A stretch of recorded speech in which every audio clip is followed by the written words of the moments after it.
Hi, it's Jamie from Gilbrook Farm, and today I want to go over the absolute basics of canning for the absolute novice who knows nothing about canning, except that it's food in jars. I got into canning about 2 years ago, and like anything that I get into, I do a lot of research before I get into it or start. And what I found is that there was a lot of information on canning, a lot of different conflicting information on canning, a lot of different concerns about botulism and different things that could happen if your canning went wrong, blown up pressure canners. And to be honest, I was a little bit scared and intimidated. And of course, being a very visual learner, I tried to look up some videos on YouTube. And I didn't find any real good comprehensive videos that gave me that basic information on canning. So I figured I would do that today because I have a lot of canning videos coming out and I know a lot of you guys are interested in getting started in canning. So I wanted to do this intro to canning video so that you guys sort of had some sort of basic information as to what canning is and what the different terminology is so that you can go out and build upon that yourself. This is not meant to be a substitute for doing your own research. I am not a master canner. I'm not claiming that all the information on this video is 100% correct, but I did do my darndest to get it as correct as I could. Again, this is just meant to give you a starting point so that you can go off and do your own research. Okay, so let's get started. Why should you can to begin with? Well, there are a lot of reasons why I love canning, and I go over why I love to can meat in one of my videos. But as far as canning in general, I'd say the number one reason that I love to can is because I save money. I save a lot of money by being able to buy items in bulk, whether it be potatoes or meat or produce or strawberries, anything like that. By buying it in bulk, I can get it significantly cheaper. Just what do you do with it? When you have it in bulk, you need some place to store it or some way of storing it. So by canning it, I'm able to preserve that for 1, 2, 3, 5 years. Another reason, and this one is right up there next to number one in saving money, is having instant food. I can't tell you how awesome it is to be able to go down to my pantry and grab, say, a jar of soup and open that up and have an instant dinner when I haven't had time to plan dinner. Or to open up a jar of roast beef and a jar of potatoes and a jar of something else like carrots and throw together an instant meal in literally 5 minutes. It's amazing. I love doing that. Another reason is if you guys have a garden, then you already know that everything tends to come in all at once and you can't possibly eat all that food at one time. So what do you do with all that food? Well, canning is a way of preserving that food so that you can eat it all through the year, all through the winter. And then one other reason that I think is kind of important is the health aspect of canning. When you buy, say, canned vegetables at the store, first of all, they're cooked to absolute nothing, but then they have a whole lot of sodium in it. By canning yourself, you're able to control the sodium, or in some cases the sugar.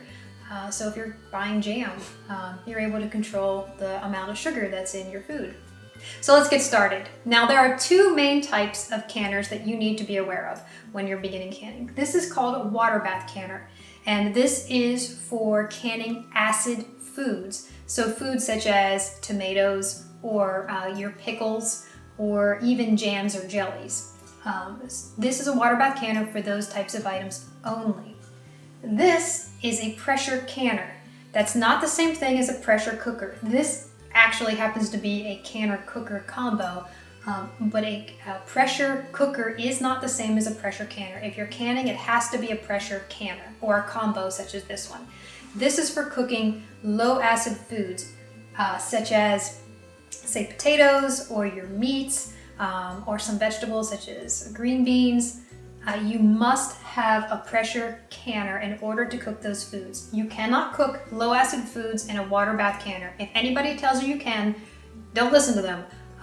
That's where your botulism comes in. You must cook low acid foods in a pressure canner. Likewise, for high acid foods, you can cook them in a pressure canner, but you don't want to do that. So if you try to, like say, can your pickles in a pressure canner, they're going to turn to mush. So it's best to really have two separate canners, each for their appropriate types of foods. Okay, so how do you know which foods are acid, which foods are low acid, and which ones to do them in which? Well, you need to go to an authoritative website and look it up. There are a lot of research done. There's a lot of research done on the types of foods that can be cooked in each one, and scientifically it's documented as to which ones are considered an acid and which ones are considered low acid, and even the acid foods, which ones need something added to them. So sometimes tomatoes, which are typically a high acid food, need to have something like lemon juice or citric acid added to them to bring it up to a higher acid food in order to can it. The only way to know that information is to go to an authoritative site. Now, the one that I use is the National Center for Home Food Preservation. And this is an excellent site. I'm going to leave that in the comments below. I'm going to actually leave you guys all the links that I have to all the canning websites that I use, and any of the books that I use as well. So you guys have all the resources that I have, but that is my main site for looking up any information as far as canning times, or if I have any questions about canning, or which type of canner to use. That's the site that I go to, and I'm going to teach you how to use that site too and navigate it. Now there's one other type of canner that needs to be mentioned here, and that is an electric canner. I have never used an electric canner. Apparently these are, I guess, considered a steam canner, and you can both water bath can and supposedly pressure can in these devices. I have no experience with these whatsoever, but according to the authoritative sites, there is no research done on these, and they are not considered a safe option because there's no research done on those. I'm not saying they're bad, I'm not saying they're good, I'm just saying that they're not approved. So, use that, take that into consideration if you decide to go down the path of an electric canner. There are some other types or methods of canning other than water bath canning and pressure canning.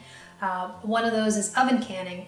A lot of people, you'll see a lot of videos done on this where people take rice and put it in jars, and they'll put it in their oven to sterilize the rice, and it seals the jars. Now, I'm not saying that's wrong, but it's not an approved method because the jars can break, and I don't think there's really a lot of testing done on oven canning. So if you decide to use oven canning, use it at your own risk. Do your research on it. Some other types are microwave canning, or dishwasher canning, the steam canning, like I said with the electrical canner, and there's canning powders. None of these are approved methods by the USDA of canning. I'm not saying they're wrong, I'm just saying that they're not approved. So again, if you decide to look into those, do them at your own risk. But as a beginner canner, I would say stick to the rules for a very, very, very long time until you know what you're doing before you go down any path where you're breaking the rules. And yes, I am guilty of breaking some of the rules, and I'll mention that at the end. Okay, so other than your canners, you have your water bath canner and your pressure canner, and you already know what those are. You're going to need jars. Now, there are three main sizes of jars. You're going to have your quart, your pints, and your half pints. Now, there are other sizes out there, but these are the three main sizes that will be referred to whenever you look up your processing times. They're either going to tell you quart, pint, or half pint. If you use any size other than the quarts, pints, or half pints, say if you there's a jar size that's called a pint and a half, you're going to need to use the processing time that's the next highest up. So if you're using a pint and a half, you're going to use the processing time for a quart.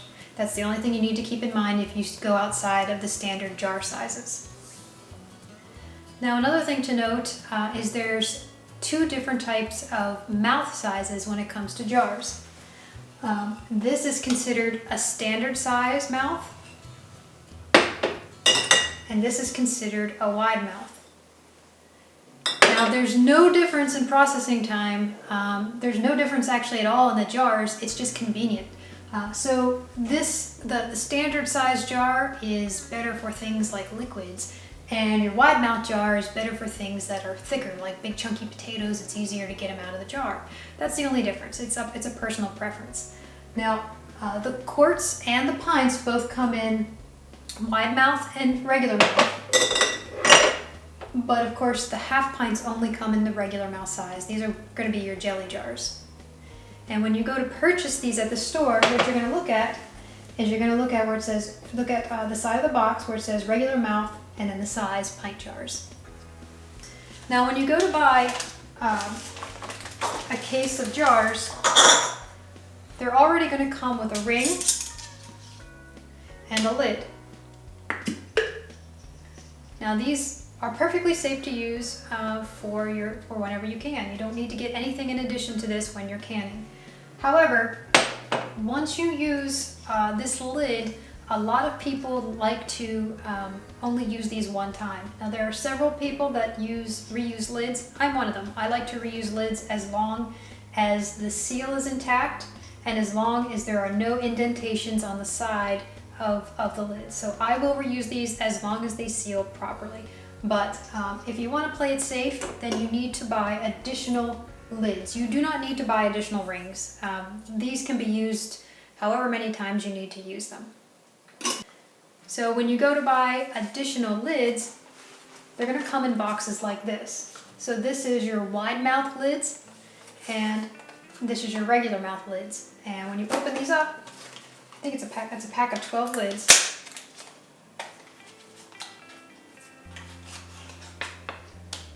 There you go with all of your replacement lids that you need for each additional canning.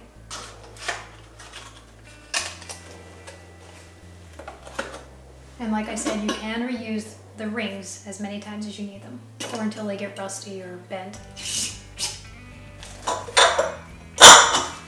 Now there's two other types of lids to talk about.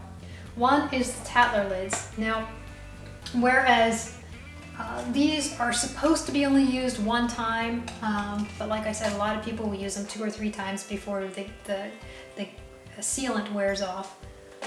Tatler lids are a fairly new product that is reusable. They're reusable lids. I have not used these yet. Currently, they are not USDA approved. But they're not frowned upon either. So these are one of those things that it would be a judgment call if you wanted to use them. I have never used these. I'm actually going to do a test in the future on these to see how they compare to the regular ball lids, because personally I'm all about not having to rely on a company to provide my lids all the time. So sometime in the future you're going to see a video where I'm testing these out myself. But just so you know that they're out there, they exist, they're Tatler lids. They are reusable forever, apparently. And one other lid that I want to mention, these I got from Walmart, is just a reusable lid for storing, say, dry goods. Now I use this for just regular old storage. I'll take you along and show you what I use them for. So this is my upstairs pantry with my dry goods. And you can see I use these lids for things like my granola. So you might want to pick up a pack of those. They're like, I don't know, $2.50. And they're really nice if you want to use your jars for things other than canning. So these are not canned. These are just storage jars. And honestly, it's a lot easier to use these than it is to use these 2 pieces. So let's talk about new jars versus old jars. I personally don't advocate buying old jars. You see a lot at flea markets, you see them a lot at secondhand stores. The reason why I don't recommend buying secondhand jars is because they could be scratched or damaged in some way, in which case you're buying them and then you put them in your canner and then the jar breaks or explodes and then all your good food is wasted. To me, it's worth the money to buy a new pack of jars so that at least you're starting fresh with some jars that are good quality. Speaking of quality, there are several different types of jars to buy, other brands. The 2 main brands that I believe are both made in the US are Ball and Kerr. I use both those jars. I prefer the Ball over the Kerr. There was some question as to whether or not Kerr might have had some lead in their glass, but I don't think it's much if there is, but I do use both those brands. Kerr's a little bit cheaper than Ball, but you'll also see store brand name jars. I do not recommend buying store brand name jars. The reason why is a lot of these are produced in China. China uses a lot of lead in their products, and the quality of the jars is significantly inferior to the Ball or the Kerr jars. You can tell by just holding the jars up to the light, and you can see for yourself the quality of the jars. I would not recommend going with store brand named. Even though they're cheaper, you're going to end up having to replace them more often, and that's going to cost you more money in the long run. That's just my 2 cents. But again, do what you feel is right for you. Now there are other types of jars out there. There are old style jars that come with like the wire bail and the lid already attached. These and like a little rubber ring on them. These are not approved methods or approved jars to use anymore. Do not use old-fashioned jars like that. They're not safe. They're not considered safe. I would not recommend using those at all. Another type is the WEC jars. These are WECK, WEC jars. Now they are not very popular here in the US. They are not approved by the USDA, but only because there's no testing done. They're not approved. They're not approved. But they're used in many other countries. Canada uses WEC all the time. They're approved by their version of the USDA up there in Canada, and that's the type of jar they use. So again, do your research before you get into any other types of jars other than the standard ball or cur. So what about using recycled jars such as your mayonnaise jars or your old jelly jars? These are actually approved by the USDA. You can use old mayo jars or old jelly jars as long as the canning lids fit on them. However, they are considered inferior quality, and there's a very high possibility that they could break in your canner, in particular when you're pressure canning. So again, you do it at your own risk. It seems to me like it's not quite worth the risk to do all that hard work in canning, put it in your pressure canner.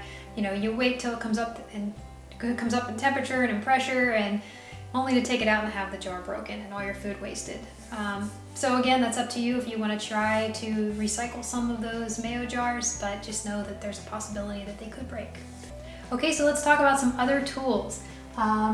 This would be your lid grabber. There's a little magnet on the end of this for if you choose to boil your lids or simmer your lids and they're hot and you want to take them out of hot water. This is really handy for taking them out and putting them on top of jars. This is your jar grabber. I would say this is probably the most important item to have whenever you're canning. So when you're taking jars out of hot water or out of your pressure canner, you can grab the jars because it's going to be hot. So these are really handy to have. This tool is used for removing bubbles from the inside of your jar, and the other end is a little measurement tool that tells you how much head space to have on your jars, so it's kind of handy.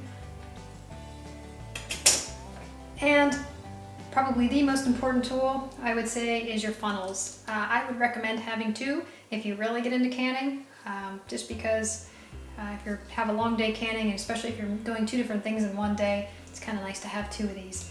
So for funneling your food into your jars, these are really handy. Okay, so now you guys know all the tools of the trade. Now we're going to get into how to can for each particular type of canner. Before you start canning, you're going to need a recipe. Now again, I'm going to leave you all the links below to all the different websites that I use for recipes. But if you're looking for an actual book, I would have to go with the Ball Blue Book. This is considered the Bible of food preservation. Definitely a handy book to have in your reference library. So I'll leave the link below to that as well. You can see mine's pretty well used. But you're definitely going to want to find a recipe to use before you start canning. And make sure that you have all the supplies you need according to what's in the recipe. So let's get started with our water bath canner. In order to water bath can, you're going to need a water bath canner. This usually consists of about 3 parts. You have your pot, you have your lid, and then you have some sort of rack. Now the reason you need a rack is because at no time, no matter what type of canning you're doing, you cannot have your jars sitting directly on the burner. They will crack and break. You need to have something that separates your jars from the bottom burner, and typically that's a rack. Now, there are some alternative ways of substituting for a rack. Some people have rolled up tin foil. Some people have used old towels or old t-shirts. Personally, I find that a bit of a hassle because your jars are in there tipping and leaning against one another, where this has a nice, fairly even surface. I consider canning to be an investment, and I would highly recommend that you just go and buy a water bath canner. But again, that's your personal preference, and that certainly has to do with your budget. So just putting it out there. That's just my 2 cents on canning. So you're going to need your canner. You're going to need jars. You're going to need lids and rings. And then, of course, any of the tools for canning. Now, before you get started, you're going to want to make sure that your jars are clean. Now, a little note on sterilization here. When I first buy a brand new pack of jars, I will sterilize those jars. They come right from the factory. I want to make sure they're nice and sterilized. And the easiest way to do that is to throw it in my dishwasher and hit the sterilization button. That's pretty much the only use that I use my dishwasher for anymore, is just to sterilize a bunch of jars. Once you do that, or once I do that initial sterilization, I do not sterilize my jars after that. A lot of people will sterilize their jars every time before they can. It's an unnecessary step. You do not have to do this. This is according to websites like the National Center for Home Food Preservation. You can find it on their website that you do not need to sterilize your jars as long as you are water bath canning for at least 10 minutes or pressure canning for at least 10 minutes. So if you choose to sterilize your jars, that's entirely up to you. I personally find it an extra step. Now, if you don't have a dishwasher, the other way of sterilizing your jars is to put your jars in a big pot like this, fill it up with hot water, bring it to a boil for 10 minutes, and then take them out. And there your jars are sterilized. Again, it's an extra step. It's entirely up to you if you want to do that. But, all right, so say that you're ready to go. You have your nice clean jars. You're going to make your recipe, and then you're going to fill your jars. And you'll notice that on the recipe it tells you to leave a headspace. Now, what the headspace is it's the amount of air left at the top of the jar. Sometimes it'll tell you to leave a 1-inch headspace, sometimes it'll tell you to leave a 1/2-inch headspace. This headspace is important for allowing the food to expand in the jar, so that if you fill it up too much, it's going to blow out through the top and then your lids won't seal. It's also important to have that to create a vacuum so that the lid seals. So you want to make sure that you get that headspace pretty correct. And the way you can tell is if you have one of these tools, I don't know if you can see this, but it says 1 inch, 3/4 inch, 1/2 inch, and 1/4 inch. And this is to measure your headspace. So you would fill your jars up to the bottom of the plastic. So if I wanted 1/2 inch, I would put it right on there and fill my jar up to the bottom of the plastic. And that's a 1/2 inch headspace. Okay, so now after you filled up your jar and you have your headspace, you're going to want to take a wet towel, and a lot of people will dip this in some white vinegar, and you're going to want to go around the rim of the jar, and you're going to want to clean that off. If there's any food on this jar, the lid won't seal, so you want to make sure you clean that off really good before you put your lids on. So let's talk about lids. Now, on all of the websites that I've found, as far as whether or not to sterilize your lids, they leave it basically up to the manufacturer as to whether or not that determines if you should sterilize your lids or not. If you wanted to sterilize your lids, what you would do is you would put your lids into a little pot of simmering water, not boiling, simmering water, for like about 10 minutes. And what that does is it softens up the adherent on the lid, and it makes it so that it creates a better seal, supposedly. I find this an unnecessary step. I do not sterilize my lids every time that I'm canning. What I do is I make sure they're nice and clean, and then I make sure I wipe off my rim, and I put my lids on like that. And I make sure that they seal, obviously. I don't use any jars that are not sealed. You're going to want to put your ring on, and then your jar is ready to go into your water bath canner. You want to make sure that your water bath canner is filled up so that it covers at least 1 inch of any size jar that you have in here. It has to have at least 1 inch coverage, and you're going to fill it up with hot water. Typically it's 180 degrees, and you'll put your jars in here. And no matter how many jars you're canning, or however many fit in your canner, fill it up. And then what you're going to do is you're going to lower it in,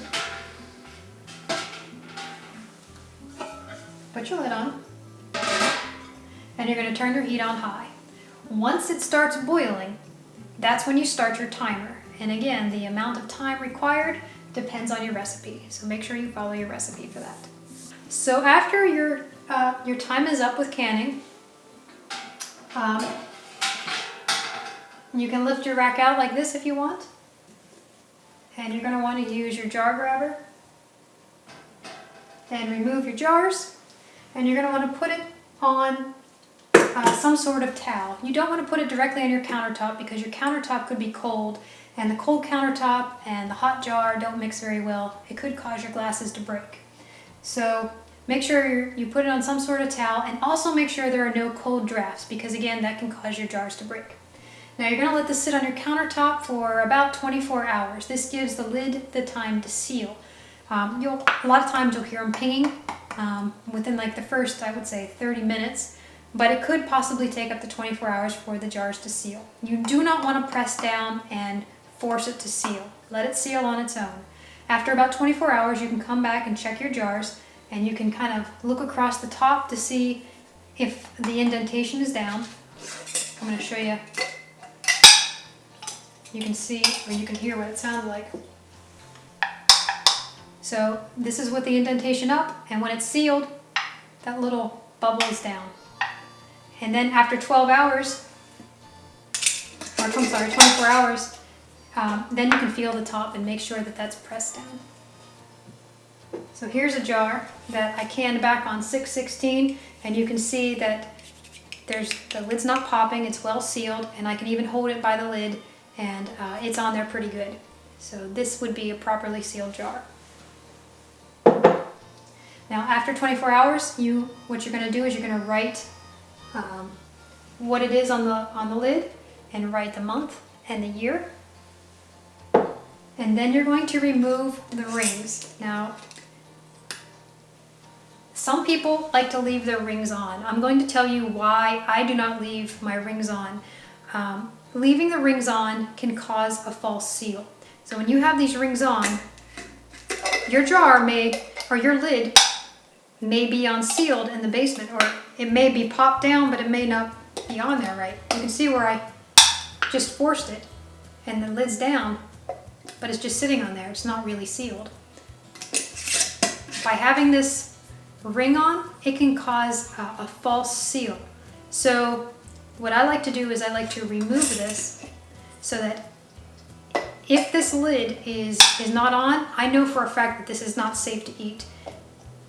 So that's the reason that I don't store my jars with the rings on. There are a lot of people that like to store it on because in the case of botulism and the jar explodes, they don't want that botulism to get all over their other jars. I've not had that issue yet.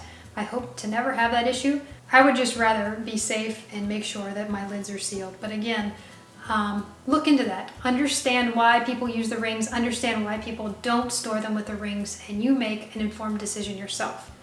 So after I remove the rings, I will take a wet towel and I'll make sure that I get all the food off from the outside of the jar, because the jars will breathe and you'll have some jam sometimes seep out the sides. You want to make sure you clean that all up so it doesn't attract bugs or get mildew or get gross. And then it's ready to store. And I'm going to show you some of my storage techniques whenever we get towards the end of the video. So one other thing to note when it comes to water bath canning and acid or acidic recipes is you'll notice that in a lot of recipes it'll tell you to add lemon juice or to add citric acid. This is to make sure that the acidity is high enough so that bacteria won't grow. So a lot of people used bottled lemon juice. Me personally, I just buy bulk citric acid and keep this on hand.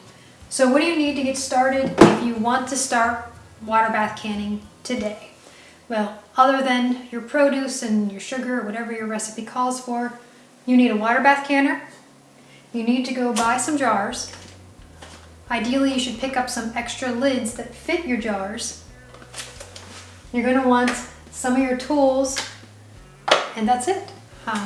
Once you have that, you're ready to go. You just need your recipe and, again, whatever produce you need, and salt or sugar and spices, and you're good to go. You're ready to start water bath canning.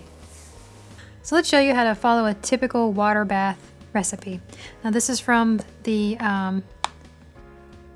Ball Blue Book, and this is for jalapeno salsa.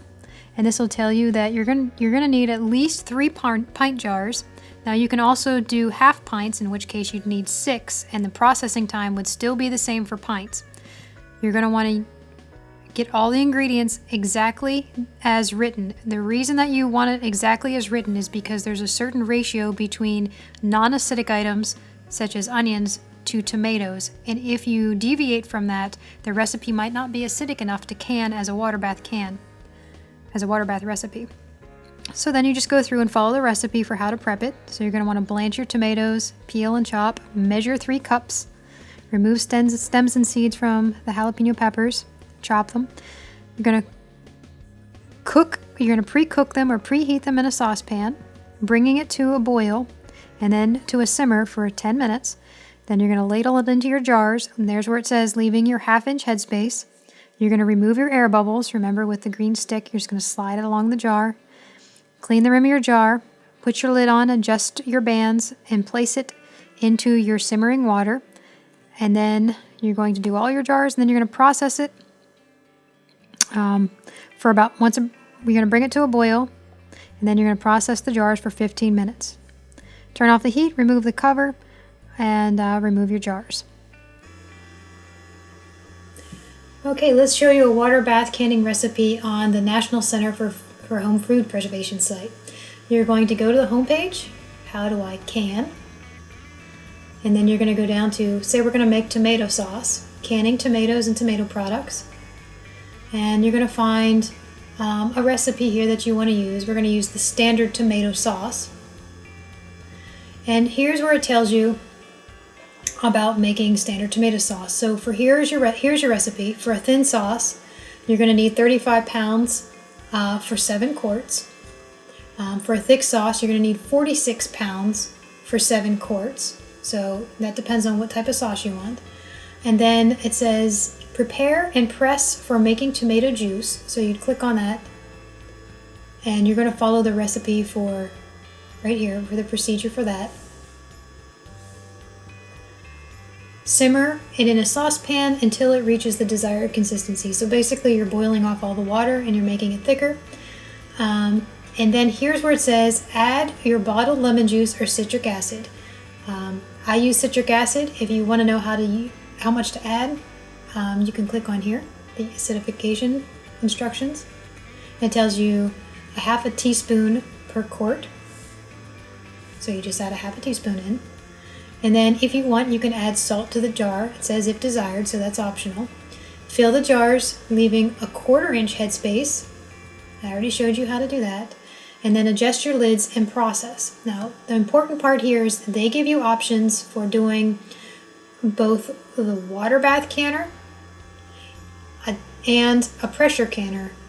So up here is the dial gauge, and down here is for using the weighted gauge.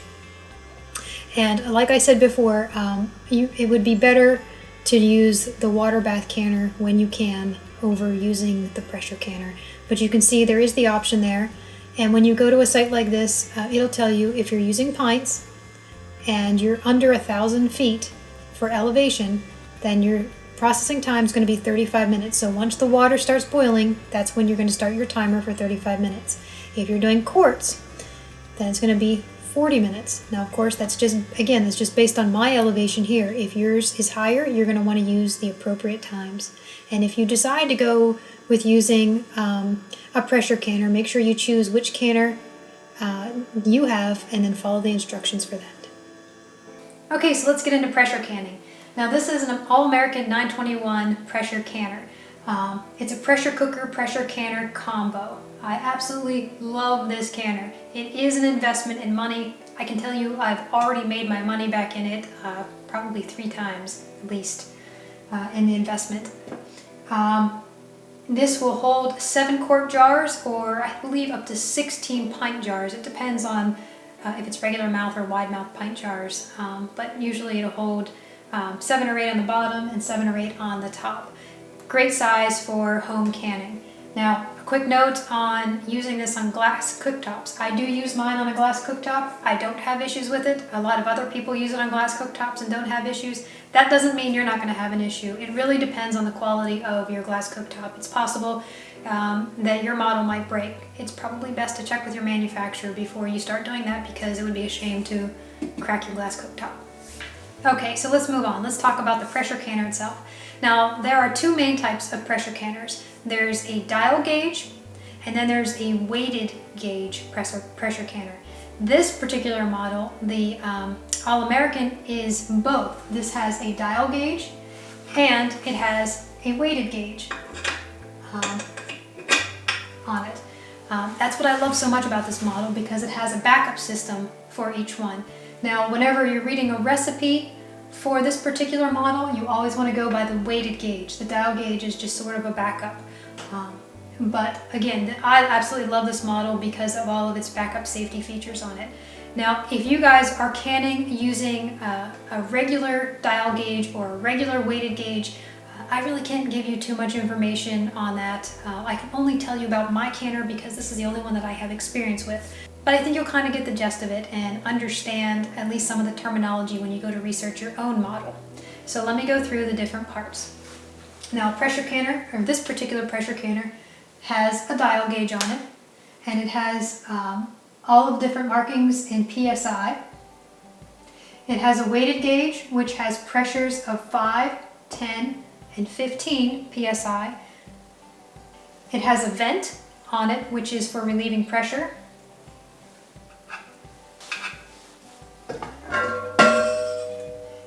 It has an overpressure plug. If for some reason the vent gets blocked, this will blow. It's an emergency safety feature. This particular model, or particular type of canner, does not have any kind of rubber rings. It is metal on metal seal.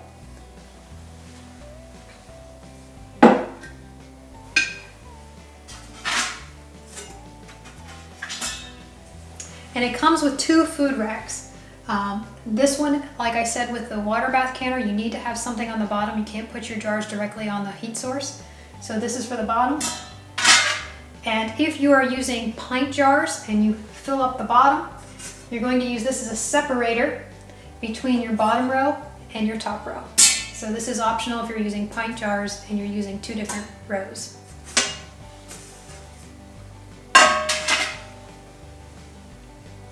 Now, when you go to use this canner, you need to make sure that you read the instructions on it. This particular type of canner requires you to put a little bit of oil inside on the metal to help it from not sticking.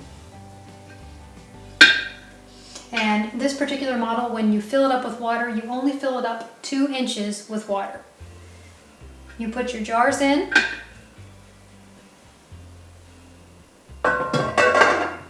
You're going to line up your arrow,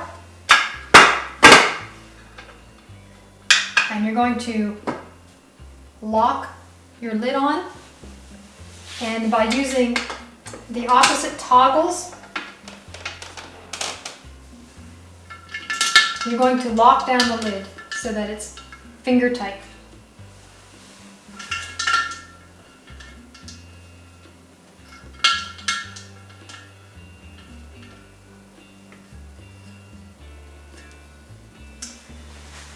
Okay, so let's walk you through a real brief recipe here. So if you were going to pressure can something, again, you would start off with clean jars, or sterilized if you choose. You're going to start off with clean lids, or sterilized if you choose to do that. You're going to make your recipe according to the instructions. You're going to fill your jar up, leaving the appropriate headspace, wipe off your rims, put on your lid, put on your ring, and then you're going to place it in the canner. And again, with this particular model, you're going to have 2 inches of water on the bottom. Make sure you line your canner with some oil, put on the lid, tighten down the screws, and next thing you're going to do is you're going to turn your stove on high, or I usually put mine on 8. Mine goes up to a scale of 10, and I usually put mine on heat on 8. And then you're going to let this come up to pressure. Once your canner starts venting, it'll take about 30 minutes. You're going to start hearing this hissing noise coming out of your vent. Do not put the top on. You're going to hear the vent, and you're going to let that vent for 10 minutes. You'll feel it. You'll feel the air coming out. It'll be warm. Let it vent for 10 minutes, and then after 10 minutes, then you can put your weighted gauge on, and you're going to use the appropriate weight for your particular area in your particular location. So for us in North Carolina, we are under 1,000 feet elevation. You need to know your elevation because elevation plays a big role in how long your food cooks or how quickly it cooks and how much weight you need or how much pressure you need inside your pressure canner. You can go onto a website like the US Geological Survey site if you don't know what your altitude is for your area, or if you're someplace else in a different country, check with your local Geological Survey office and they'll tell you what elevation you're at. You need to make sure that you're at the proper elevation and that you use the proper weight for your area. So for us, that's always 10 pounds of pressure. And so once this has vented for 10 minutes, and you need to make sure that vents so that it builds up the pressure, because if you don't do that, then your jars are not going to be safely sealed. Once it's been venting for 10 minutes, then you put your weighted gauge on and you wait until this comes up to 10 psi. You can monitor it on here, but what you're really going by is when this starts jiggling, and you'll hear it jiggling, and ideally you want this to jiggle about 4 times a minute. You can also keep an eye on the weighted gauge so that you can see that it's roughly around 10 psi. As soon as this comes up to temperature or up to pressure, that's when you start your timer. You do not start your timer when it starts venting or when you turn on your stove. You only start your timer as soon as it gets up to the proper PSI, the proper pressure. So for whatever your recipe, that's when you start your timer. Now you're going to notice that this pressure is going to continue to climb if you don't reduce your heat. This typically happens to us. So you're going to want to stay nearby. Do not go away during this. Do not plan on gardening or doing some other chore. When you're canning, you need to, especially pressure canning, you need to be pressure canning, and that's all you do. You need to watch that so that this doesn't basically turn into a giant bomb. Yeah, it can happen. So you do need to be nearby and monitor your pressure. If this starts climbing up too high, then you need to start reducing your pressure. For me, I end up going down to maybe a heat temperature of 6 or sometimes even 4. You want to make sure that it stays above 10 psi. For us, we stay above 10 psi and that it doesn't drop below. If by some chance that your PSI, your pressure, drops below 10, you need to bring it back up to 10 and restart your timer again. You really don't want to do that. That's how your food turns to mush. So it's better that you're standing by and monitoring that, making sure that it stays right at 10, doesn't go below, doesn't go higher. Okay, so now your food has cooked for the appropriate amount of time. Say maybe it's 75 minutes, so an hour and 15 minutes. Okay, as soon as your timer goes off, you're going to turn off your heat and you're going to let this sit. And you're going to see your dial gauge start to drop down to 0. As soon as it's at 0, that's when you can remove your weighted gauge. And then you're going to wait another 10 minutes to make sure that it vents properly. And then you can remove your canned goods. You're going to want to be careful because this is going to be hot. So make sure you open it away from you, like that.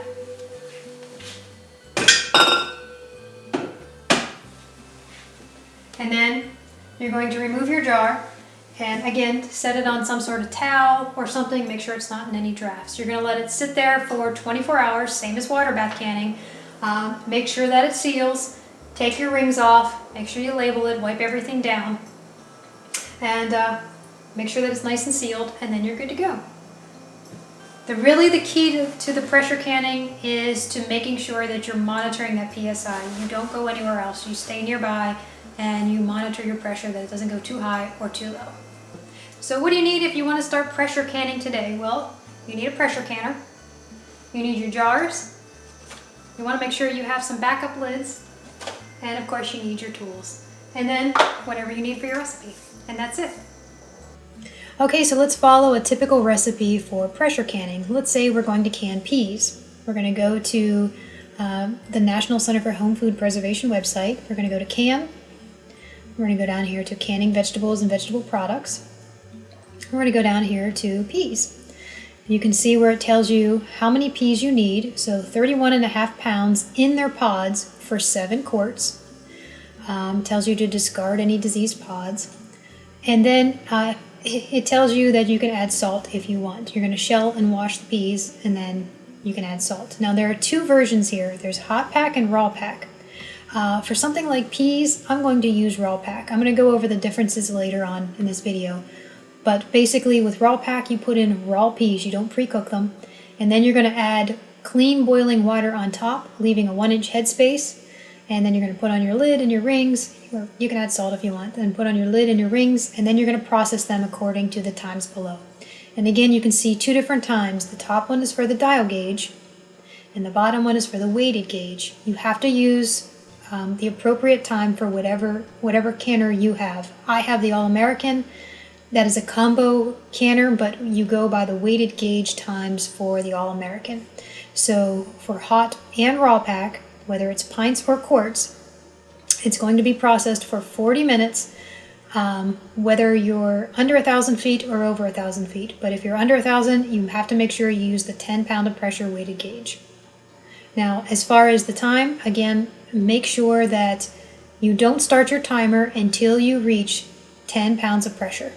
Okay, so you just did a canner load of beautiful food, say it's broth. It's been 24 hours, they're all sealed, you labeled them, you dated them, you took off your rings, and you wiped down your jars. How do you store them? Let's take you down to my pantry and I'll show you how I store mine. Okay, so jar storage. Your jars are going to store best between 50 degrees and 70 degrees Fahrenheit. The one thing you don't want to do is to store your jars above 95 degrees. If it gets too hot, that's when the seals will come undone and your jars are going to not be safe at that point. So try and keep your temperatures between 50 and 70 degrees. For me, that means storing it in my basement.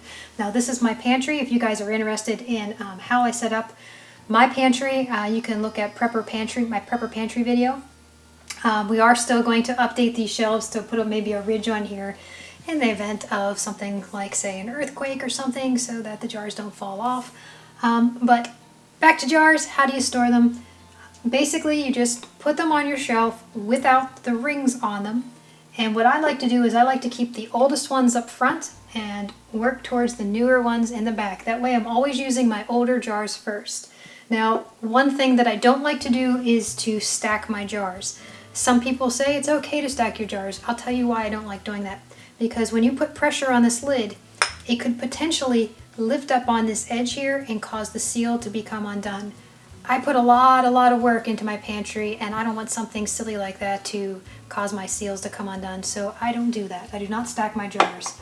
Now, if you want to store your jars in boxes, if you kept your ball boxes, that's probably even better because they'll be more secure in a box like this. The only problem is you'll have to pull out the whole box or slide it off your shelf in order to get your jars out. Okay, so some common questions or problems that might come up with canning. I'm going to try and answer these as best as I can. The first one is botulism. You think you're going to kill your entire family by canning for them, right? All right, every new canner thinks the same thing. You're going to get done canning something, and then you're going to lay awake at night for the next week thinking, oh my God, my kids are going to eat this jar and they're going to die. It's common, it's normal. Let me explain a little bit what botulism is. First of all, it is to be taken very, very seriously. It is a serious concern that actually can kill you either by ingestion or actually by touch. You can touch botulism and it can be absorbed through your skin. So it is very, very serious. But if you can properly, then there is no concern or not very much concern for botulism. Now, first of all, let me explain what it is. There is botulism that occurs naturally all the time in the soil and in water. Pretty much every plant and vegetable and fruit that you pick up and eat is containing botulism spores. The problem lies is when botulism is preserved in a low oxygen, low acid environment. That's when it starts reproducing, and that's when it causes problems. Now, sometimes it's very, very hard to detect if a canned good has botulism in it. One thing that can happen is the jar can spurt or the lid can pop off and explode. If that happens, you need to get yourself a pair of gloves and some concentrated bleach or bleach solution, and you need to scrub everything down and throw out anything that the botulism touched. Because again, it can be absorbed through your skin. But if you can properly, there is a very, very low risk of this happening. That is why you wash your produce. That's why you remove the skins from your tomatoes. That's why you heat it up to a certain pressure. That's why you add acids to your tomatoes. This is to create a certain environment so the botulism can't live. So just follow the recipe, you'll be good.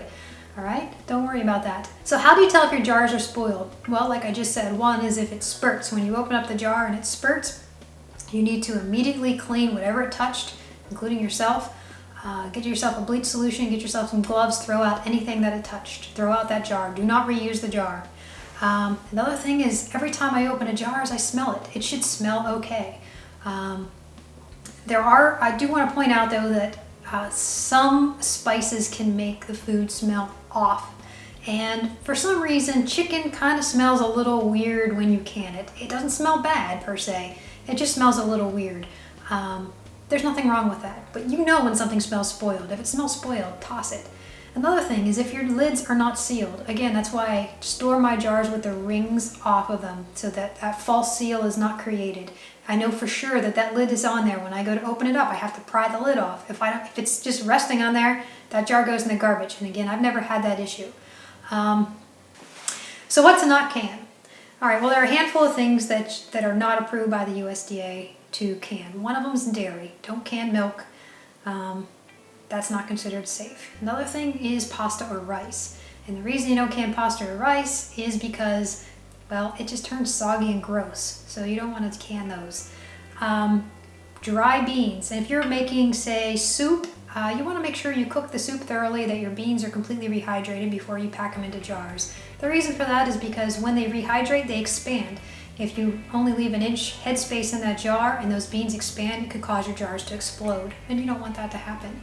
Now, there are several recipes out there where you can just beans and using dried beans. This is not an approved method. It is something that I do. Again, anything like that, you want to make sure that you research before you get into it or before you do it yourself. Very, very thoroughly research anything like that. But for the most part, canning any dry beans is a big no-no with the USDA. And also one other thing is any thickening agent. So any kind of flour or cornstarch or anything like that, you don't want to add that to any canned goods. So when you're making, say, pie filling, apple pie filling, a lot of times you'll add a thickener to that before you bake your pie. You want to make sure when you're canning that you can it without the thickener. Only add the thickener after you open up your jar and you go to reheat your pie filling. That's when you add your thickener. Okay, so sometimes when you're canning and you take your jars out, you'll notice that they're covered in a white film. This is called scaling, and it's usually caused by different kinds of sediment or in your water. One little quick tip on how to prevent that is just throw a splash of white vinegar in your water before you put your jars in. So in my pressure canner, when I have 2 inches of water, I'll just put a splash of white vinegar in there and it'll help with the scaling issue. So one question that I get from a lot of newbie canners is, after you can something, do you have to cook it from after it comes out of the jar? So something like chicken or roast beef, no, it's already cooked. This is ready to eat right out of the jar. So you can heat it if you want to. You can turn this chicken into chicken salad, whatever you want to do. It is already cooked thoroughly. So previously in our recipe, I mentioned that there were 2 different options, raw pack and hot pack, and I said I would cover those. So let me talk about the differences. Hot pack is where you take and heat up your food before putting it into a jar. So you usually do this with most foods, such as jams, jellies, and whatnot. And raw packing is where you put raw vegetables in the jar, and then you usually add like a boiling water or a boiling broth on top of that. So why would you do one over the other? Well, hot packing removes the air from the produce. So all produce has air on it, and the more air you remove, the more preserved it'll be. So by hot packing a food, it'll help compact it more into the jar, and it also helps improve the color and the flavor. Raw packing If it sits on the shelf for like 2 to 3 months, you may notice that it changes in color a little bit, and it can also change in flavor a little bit. Sometimes it's not very noticeable, but if you're really concerned about producing a really high quality product, you might want to go with hot packing whenever that option's available. One other thing to note is if you do raw pack and you notice a lot of the vegetables are floating, that's because there's excess air in there. And it's usually because you raw packed a product or because you didn't remove all the bubbles from the inside of the jar. So that's one option to consider. A lot of fresh produce I will raw pack just because I find it more convenient. So here's a jar of chicken where I raw packed chicken. It's on the bone chicken. You can see the bone in there. And a lot of times when you raw pack chicken, you don't add any, or raw pack any meat, you don't add any liquids. This is because a lot of times the meat will produce its own liquid as it's cooking.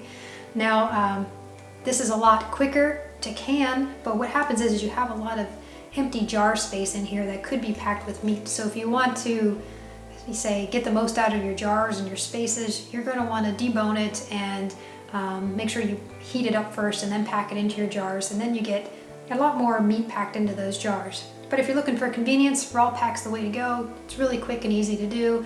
Like I said, you just end up with a lot more airspace in there. Another thing is low sugar canning. I'm going to go into this in another video, but there are a lot of different options, in particular in the ball book, where it'll give you the option for, say if you're making jam, or if you are preserving, say, peaches or some sort of fruit, and you want to use a low sugar syrup, it'll give you the option for using a low sugar syrup. I personally don't like a lot of sugar in my jams or in my fruits, so I will usually opt for the low sugar option. Now when you get into preserving food, say jams, and you want to use low sugar or very little sugar, one option is to use Pomona's pectin. I'm going to do this in another video, but just to kind of throw it out there and show you that this is one way that you can preserve jams using very low sugar. It is something that you can do. Okay, so you take your jars out from your canner, it's sitting on your countertop for 24 hours and they don't seal. What do? Well, first of all, you can reprocess the can or the jar within the first 24 hours. So if it doesn't seal, what you're going to want to do is you're going to want to check the rim of the jar, make sure there are no chips. You're going to want to make sure you check your lid, make sure that it's there's nothing wrong with it. Typically in that situation, I will replace the lid with a new one. You may have to reheat up what's inside your jar, and then you can reprocess it for the same amount of time as the recipe calls for. If you don't want to do that, the easier solution is just to throw it in your fridge and eat it within the next couple days. Alright, another thing that might come up is you want to can mixed jars. So say you want to do a couple pint jars and a couple half pint jars, and you want to put them all in your canner and water bath them, or even pressure can them. Can you do that? Yes, you can. The key to that is you need to make sure you use the time for the larger size jar. So that's the only trick with that one. Always go up with your time. If you have smaller jars and larger jars, go with the time for the larger jars.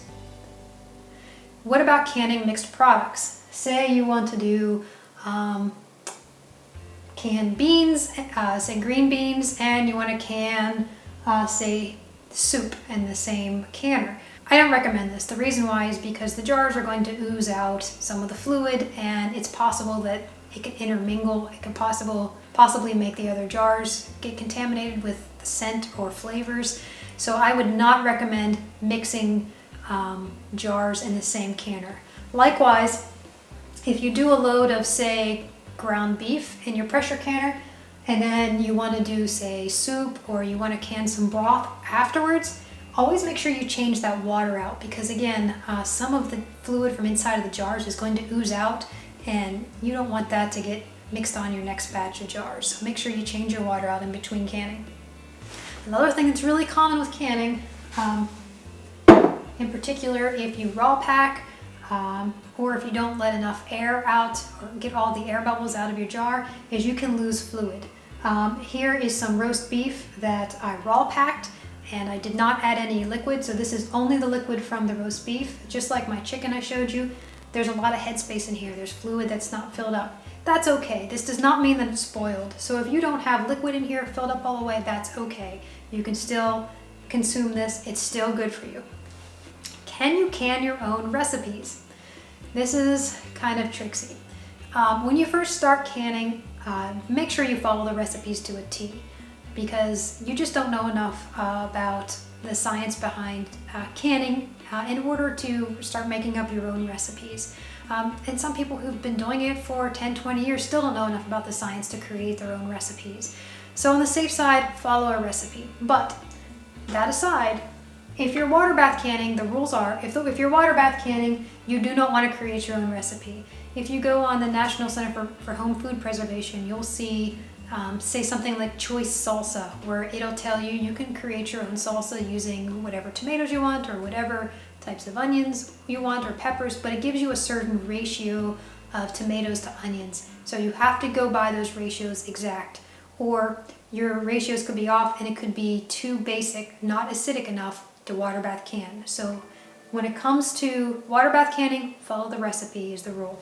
When it comes to pressure canning, say like soups, as long as you're not using dry beans or say pastas or rices or thickeners or any of those things that I mentioned before, you can pretty much use any recipe you want. Again, that includes creams. Make sure you don't add milk or dairy to any of your soups. But for the most part, as long as it's a nice liquidy soup and not like a really thick puree, yeah, you can use your own recipe. And typically what I will do anytime that I make a soup is I'll make double or triple a batch, and then I'll can the rest and put that in the basement for another meal. And we're probably gonna end up having one for dinner tonight, since I've been videoing all day and I haven't had time to cook. So that's a really good thing to do. Another thing to keep in mind is to set aside enough time to can. When you're water bath canning, depending on what the recipe is, you can typically assume it's going to take you 1 to 2 hours for each batch. That's everything, start to finish, peeling your vegetables and everything for each batch that you're doing, or fruits or whatever you're doing. But when you're pressure canning, for every load, it'll take you about 3 hours for every single load. And in particular, when it comes to pressure canning, more so than water bath, you can't leave the house. You should not be distracted by cleaning or messing with animals or kids or anything else when you're pressure canning, because this can be a bomb, and you need to watch it and make sure that your pressure doesn't get too high, or if it drops below your PSI, your suggested PSI for your area, that's where you can get into trouble with botulism. So you need to definitely be monitoring this at all times. Make sure you set aside enough time to can, and you don't have to run off somewhere. If you have to turn off the canner and run an errand or do something like that, you have a choice of either throwing out that batch or reprocessing it. And really, at that point, depending on how long you're gone, it's a judgment call. Just don't put yourself in that situation is what I'm trying to tell you. Another thing, off-grid canning. There are some people that are interested in off-grid canning. 2 people that I follow that are really good with off-grid canning are Starry Hilder and Esther Emery on Falchomatic. They both do a lot of off-grid canning. In particular, Starry's really good about pointing out some of the downsides to off-grid canning, such as if you're canning on a if you're canning on a wood stove, it's really hard to maintain the temperature for pressure canning, so she ends up using propane. If you guys are interested in off-grid canning, how to do that, check out those 2 channels. They have a lot of really great information. I love watching them. Okay, and finally, one last thing, and I'd be remiss in talking about this, is in breaking the rules. You're going to see a lot of different sites that tell you to, say, do things like canning butter. Guilty. I do it. I do can butter.